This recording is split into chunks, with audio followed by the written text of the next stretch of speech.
Hey YouTube, how's it going? This is my review of Teenage Mutant Ninja Turtles, the new cartoon that just got started on Nickelodeon. A reboot, if you will, I guess, again. I guess there's been many, but no, I honestly don't know because I've only watched the original cartoon and the 3 movies, and I was a big fan, and I was pretty excited to see this after hearing some good things about it. So I was kind of thrown off a bit by the computer animation, but as I started watching it, I started to appreciate it and really like it.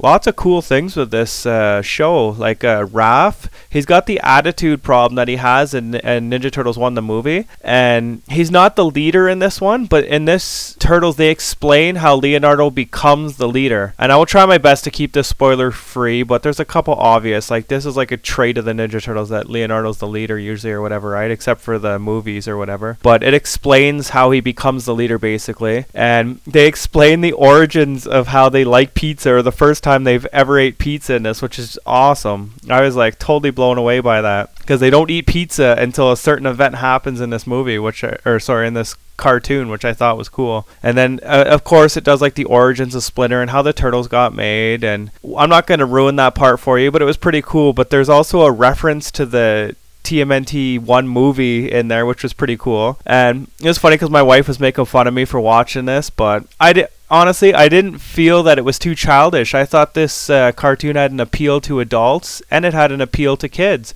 And it didn't feel too childish, so I was like, wow, I like it. I thought it was really entertaining. It was a great hour. Krang is introduced in this one, but I don't think it's fully explained yet. And I'll get to that a little more later on. Sorry guys if my voice sounds messed up. My allergies are killing me right now. It's like leaves fall and everything. But anyways, let's get back to this. Michelangelo's character is different, and instead of that party dude type guy, I guess he's still kind of like that, but he's really dumb. I don't know if I like that or not, but it's not that big of a deal. It's just the character personality they've given him. He's really dumb in this. The fighting was good, the action sequences, and if you want to compare it to the movies, it was more violent than Turtles 2, the movie. So they're using their weapons, they're killing people. Like it's kind of dark a bit. I don't want to say like really dark, but it's decent. Like if you were, like, I'm 31, if you were appreciating the Turtles when you were a kid, as an adult you are really going to appreciate this. It was a good hour. April's different in this, and that might drive people a little nuts, but there's a reason for it, because you know how Donatello is obsessed with her or whatever. The same thing in this movie. He's obsessed, or this cartoon, he's obsessed with her, but they lowered her age, and I think that's because kids watch this, so they wanted it to be not as creepy that he's oogling over a 35-year-old news reporter, however old she was. I don't know how old she was, but yeah, so she's really young in this.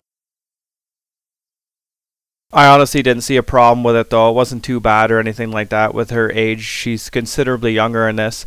What I really absolutely was shocked about and loved about this is that either it was just the greatest writing for the first episode, or it's going to continue like this, but there is a bit of a story arc in this. There was like storytelling, like instead of 30 minutes of start, stop, and then reset for the next week, like bad guy of the week. Like they did kind of have like the bad guy of the week for this, but there was an introduction to Shredder, which was awesome. He wasn't like the villain, and something happens to April or whatever, and it would be carried over into the next episodes or whatever. So I found that to be a total surprise. I didn't realize they made kids cartoons that good. So for those of you who are Michael Bay ruining the Ninja Turtles, I don't know. I watched they've only aired the first episode, which was an hour long, so I was really impressed with this, guys. I can't believe how good it was. I don't really have much else to say. If I had to give it a number, maybe like a 9 out of 10. I honestly can't even think anything bad about it though, so I'd almost like give it a perfect score. But the reason I might give it like that 9, because I'm curious to see if there's gonna be storytelling, and if the episodes are going to continue and things that happen to the Turtles will affect them in further episodes, stuff like that. But anyways guys, hope you enjoyed the review, and I'll see you later.